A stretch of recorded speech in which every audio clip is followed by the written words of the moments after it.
दोस्तों, जिस जंगल ने उन्हें जीवन दिया उसी जंगल की आवाज जब उठाते हैं तो मीडिया खामोश क्यों हो जाता है। आदिवासी सिर्फ खबरों में पीड़ित क्यों होते हैं, नेता निर्णायक क्यों नहीं, जो उनकी संस्कृति, संघर्ष और सवाल मुख्य धारा के मीडिया के लिए अदृश्य है। दोस्तों, जय हिंद जोहार। आज हम एक ऐसे विषय पर बात करने जा रहे हैं जो भारत जैसे बहुलवादी समाज की आत्मा को छूता है। यह विषय है हमारे आदिवासी समुदाय की मुख्य धारा मीडिया में उपस्थिति, उनकी आवाज और उनकी कहानी। हम वो लोग हैं जिनकी जड़ें इस धरती से गहरे जुड़ी हुई है। हमने नदियों को माँ कहा, जंगलों को जीवन और धरती को देखता। हमने कभी किसी का कुछ नहीं छीना, अब बस अपनी मिट्टी, अपनी संस्कृति, अपने अस्तित्व को संभालते रहे। लेकिन सवाल यह है, क्या हमारी यह कहानी, हमारा यह संघर्ष, हमारी यह संस्कृति उस तरह से दुनिया के सामने आ रही है जैसी वह वास्तव में है? क्या भारत का मास मीडिया, चाहे वो प्रिंट हो, इलेक्ट्रॉनिक हो या डिजिटल, आदिवासियों को वह स्थान दे रहा जिसके वो हकदार हैं? दोस्तों, आज के वीडियो में हम इस सवाल की गहराई में जाएंगे। हम इतिहास से लेकर वर्तमान तक की यात्रा करेंगे। यह समझने की कोशिश करेंगे कि आदिवासी समाज को मीडिया में कैसे चित्रित किया जाता है, उनकी आवाज को क्यों दबाया गया, और अब समय है हम इस चुप्पी को ताकत में कैसे बदलें। तो बस आप मेरे साथ बने रहें वीडियो के अंत तक। तो चलिए शुरू करते हैं।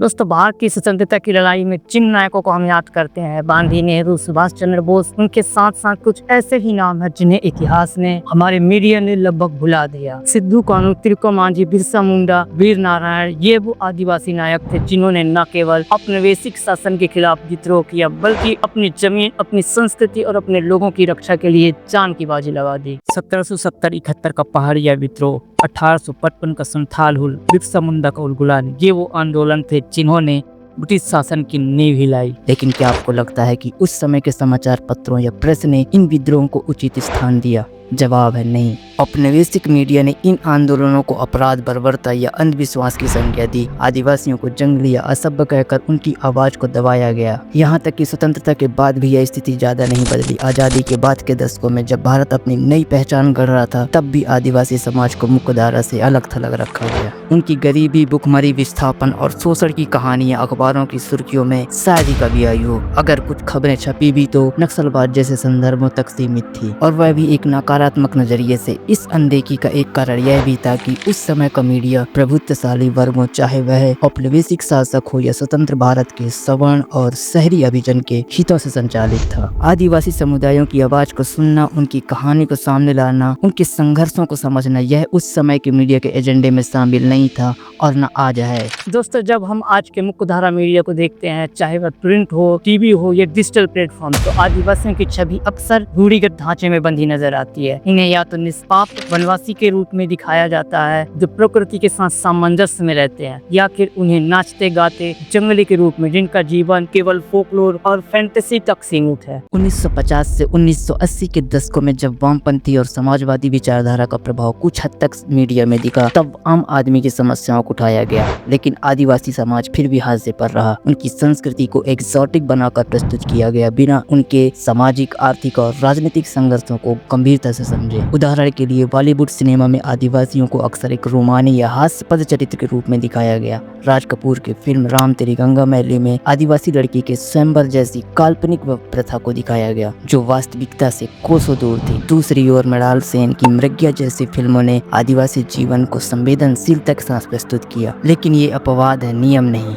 मृग्या 1976 का एक हिंदी फिल्म है जिसका निर्देशक मृणाल सेन ने किया था, और यह मिथुन चक्रवर्ती की डेब्यू फिल्म थी। यह फिल्म 1930 के दशक के एक आदिवासी गांव की पृष्ठभूमि में आधारित है। फिल्म एक आदिवासी गांव की कहानी है जहां ग्रामीण ब्रिटिश शासन और स्थानीय जमींदारों के अत्याचारों के बीच पिस रहे हैं। गाँव में एक शिकारी आता है जो जानवरों को शिकार करता है और धीरे धीरे गाँव वालों का विश्वास जीत लेता है। गाँव में अंग्रेज अफसर भी आता है जो गंगा की निशानेबाजी से प्रभावित होकर उसे साथ मिलाने की कोशिश करता है। लेकिन लेकिन गंगा आदिवासी स्वाभिमान और न्याय के पक्ष में खड़ा होता है। जब गांव का एक निर्दोष आदमी पुलिस की गोली से मारा जाता है तो गंगा विद्रोह कर बैठा है और एक अंग्रेज को मार देता है। अंत में उसे ब्रिटिश सरकार द्वारा फांसी की सजा सुनाई जाती है। लेकिन बॉलीवुड की अधिकांश फिल्मों में आदिवासियों को या तो सहायक किरदारों का रूप दिखाया जाता है या फिर उनकी संस्कृति को केवल एक सजावटी तथ्य के रूप में इस्तेमाल किया जाता है। जैसे कि आइटम सॉन्ग्स में रंग बिरंगे परिधानों में नाचते हुए यह प्रस्तुति न केवल उनकी सांस्कृतिक गहराई को नजरअंदाज करती है बल्कि उनके वास्तविक जीवन के संघर्षों को भी अदृश्य बना देती है। डिजिटल युग में भी यह स्थिति बहुत बेहतर नहीं है। कुछ यूट्यूब चैनल्स और सोशल मीडिया पेज आदिवासी संस्कृति को दर्शाते हैं लेकिन उनकी पहुंच सीमित है। डिजिटल स्पेस में भी शहरी शिक्षित और तकनीकी रूप से समर्थ वर्ग का वर्चस्व है, जिसके चलते आदिवासी आवाजें या तो दबा दी जाती है या फिल्टर होकर सामने आती है। उदाहरण के तौर पर सोशल मीडिया पर जब आदिवासी नृत्य या उत्सवों के वीडियो वायरल होते हैं तो उन्हें अक्सर एक्सोटिक या अनोखा बताकर प्रचारित किया जाता है,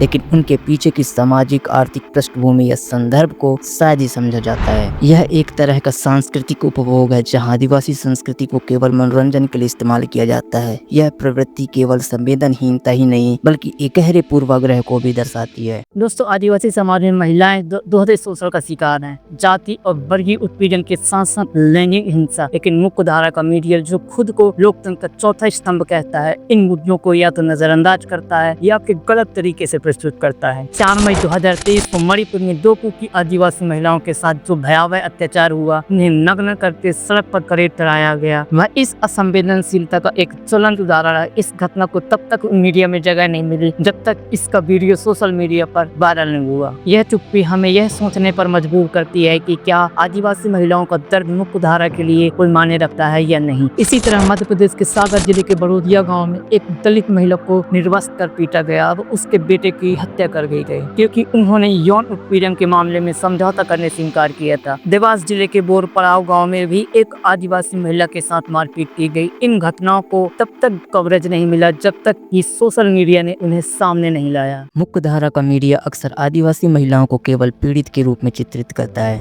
लेकिन उनकी आवाज, उनके प्रतिरोध और उनकी नेतृत्व क्षमता को नजरअंदाज करता है। उदाहरण के लिए रानी गाइदिन्यू जैसी आदिवासी महिला ने न केवल स्वतंत्रता संग्राम में हिस्सा लिया बल्कि अपने समुदाय को संगठित करने में भी एक महत्वपूर्ण भूमिका निभाई। लेकिन ऐसी कहानियां मुख्य धारा के मीडिया में शायद ही कभी उभरती है। हालांकि मुख्य धारा का मीडिया आदिवासी समाज को उचित स्थान देने में नाकाम रहा। कुछ वैकल्पिक प्रयासों ने इस कमी को भरने की कोशिश की है। झारखंड के बिरजू टोप्पो डॉक्यूमेंट्री फिल्मकार ने आदिवासी जीवन की जमीनी सच्चाई को सामने लाया। उनकी फिल्में विस्थापन, भूमि अधिकार और सांस्कृतिक पहचान जैसे मुद्दों को संवेदनशीलता के साथ प्रस्तुत करती है। लेकिन इन डॉक्यूमेंट्रीज की एक सीमा है, इनका वितरण और दर्शक वर्ग सीमित होता है। ये फिल्में अंतर्राष्ट्रीय फिल्म फेस्टिवल में प्रशंसा तो बटोरती हैं, लेकिन भारत के आम दर्शकों तक शायद ही पहुंच पाती है। प्रिंट मीडिया में भी कुछ अपवाद देखने को मिलता है। द हिंदू और जनसत्ता जैसे अखबारों ने कभी कभी आदिवासी मुद्दों को गंभीरता से उठाया। जनसत्ता में आदिवासी विषयों पर फीचर और विचार लेख प्रकाशित होते रहे। इसके अलावा अरावली उद्घोष, युद्धरत, आम आदमी, आकार, आदिवासी सत्ता और अखड़ा जैसे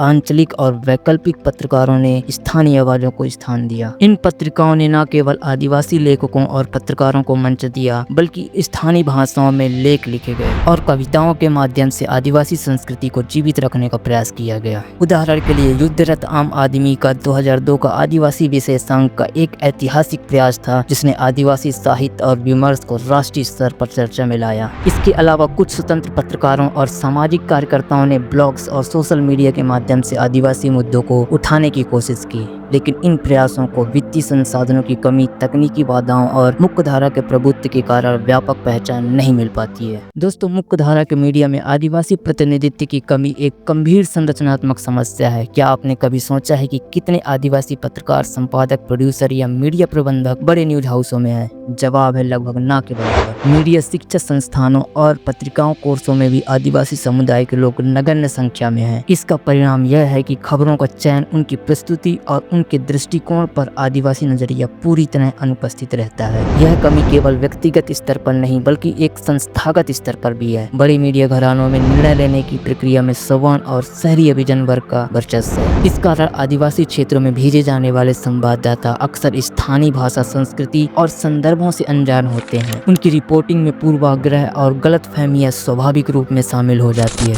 उदाहरण के लिए जब नक्सलवाद से संबंधित खबरें आती है तो आदिवासी समुदाय को अक्सर हिंसा हिंसक या उग्रवादी के रूप में चित्रित किया जाता है, बिना यह समझे कि उनके आंदोलनों के पीछे जल जंगल जमीन और आजीविका के नुकसान जैसे गहरे कारण हैं। यह संरचनात्मक असमानता न केवल आदिवासी समाज को हंसी पर रखती है बल्कि उनकी पहचान को भी विकृत करती है। जब कोई समुदाय अपनी कहानी खुद न कहे तो उसकी कहानी को दूसरों के दृष्टिकोण से परिभाषित किया जाता है और यह परिभाषा अक्सर अधूरी या गलत होती है। दोस्तों, अब सवाल यह है कि इस स्थिति को बदला कैसे जाए। जवाब साफ है, आदिवासी समाज को अपनी आवाज खुद उठानी होगी। इतिहास गवाह है कि जब किसी समुदाय की कहानी को दूसरों ने कहा है, वह या तो अधूरी रही है या विकृत। आदिवासी जीवन, संस्कृति और संघर्ष की सही समझ वही लोग दे सकते हैं जो इस अनुभव के हिस्सेदार हैं। आज आदिवासी समाज कई मोर्चों पर संघर्ष कर रहा है। जमीन का अधिग्रहण, जंगलों से विस्थापन, खनन परियोजना का दमनकारी असर, अशिक्षा, स्वास्थ्य सेवाओं की कमी, मानव तस्करी और सांस्कृतिक अस्मिता का संकट। ये मुद्दे तब तक राष्ट्रीय विमर्श का हिस्सा नहीं बनेंगे जब तक आदिवासी पत्रकार, फिल्मकार, लेखक और एक्टिविस्ट इन्हें सामने नहीं लाए। इसके लिए ठोस कदम उठाने होंगे। पहला, आदिवासी युवाओं को पत्रकारिता, फिल्म निर्माण और डिजिटल मीडिया जैसे क्षेत्रों में प्रशिक्षण और अवसर प्रदान किए जाए। दूसरा, वैकल्पिक मीडिया संस्थानों को मजबूत किया जाए जो स्थानीय भाषाओं और संदर्भों को प्राथमिकता दे। तीसरा, उन आंदोलनों को मीडिया प्रशिक्षण और तकनीकी संसाधन उपलब्ध कराए जाए ताकि वे अपनी कहानी प्रभावी ढंग से दुनिया तक पहुंचा सके। मीडिया न केवल सूचना का माध्यम है बल्कि यह पहचान का भी निर्माण करता है। जब आदिवासी समुदाय स्वयं गीत, कहानियां, फिल्में, blog, social media post, radio, podcast और पत्रिकाओं के जरिए अपनी परंपरा, भाषा, विश्वास और प्रतिरोध के इतिहास को प्रस्तुत करेगा, तभी वह सांस्कृतिक नरसंहार से बच सकेगा। उदाहरण के लिए आदिवासी समुदाय अपनी भाषाओं में पॉडकास्ट शुरू कर सकते हैं जो आदिवासी संस्कृति और संघर्ष को व्यापक दर्शकों तक ले जाए। भारतीय लोकतंत्र की सफलता इस बात पर निर्भर करती है कि वह कितनी आवाजों को शामिल करता है। 10 करोड़ से अधिक की जनसंख्या वाला समुदाय अगर मीडिया में अपनी आवाज नहीं रख पाता तो यह लोकतंत्र की विफलता है। आदिवासी आवाजों की मुखरता ही लोकतंत्र की असल कसौटी है। दोस्तों, हमें यह भी समझना होगा कि आदिवासी समाज केवल पीड़ित या हास्य का समुदाय नहीं है। यह एक ऐसा समुदाय है जिसने हजारों वर्षों तक प्रकृति के साथ सामंजस्य में रहकर सतत विकास के सिद्धांत को जिया है। उनकी पर्यावरणीय समझ, सामुदायिक जीवन और सामाजिक समरसता आज के वैश्विक संकट और जलवायु परिवर्तन, असमानता और विकास के असंतुलित मॉडल के लिए एक वैकल्पिक दृष्टिकोण प्रस्तुत कर सकती है। दोस्तों, अब समय है चुप्पी तोड़ने का। अब समय है अपनी आवाज को ताकत में बदलने का।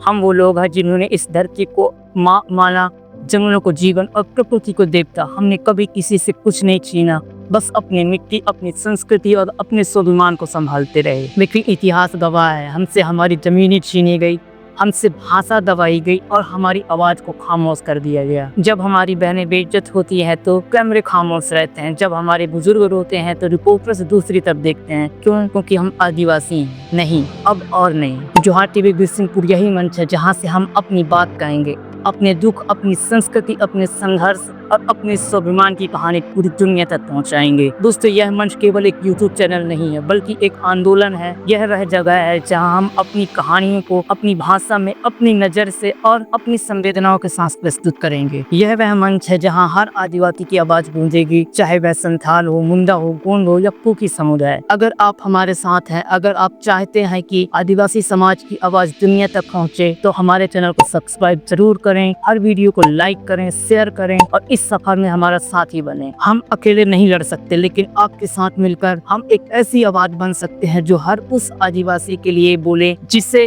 अब तक खामोश रखा गया। दोस्तों, यह वीडियो केवल एक विश्लेषण नहीं है बल्कि एक आह्वान है, एक जय आह्वान है आदिवासी समाज के लिए कि वह अपनी कहानी खुद लिखे। यह आह्वान है हर उस समाज के लिए कि आप सभी हमारे आदिवासी आवाजों को सुने, समझें और उन्हें मंच दें। और सबसे महत्वपूर्ण यह आह्वान है हमारे लोकतंत्र के लिए कि वह हर आवाज को समान स्थान दे, क्योंकि यही लोकतंत्र की सच्ची ताकत है। आइए हम सब मिलकर एक ऐसे भारत का निर्माण करें जहां आदिवासी समाज केवल एक विषय न हो बल्कि इस देश के बराबरी के हकदार नागरिक हो, जिनकी आवाज उनकी अपनी हो। दोस्तों, आपसे फिर मुलाकात होगी किसी अन्य वीडियो में। तब तक के लिए जोहार। आपका बहुत बहुत धन्यवाद।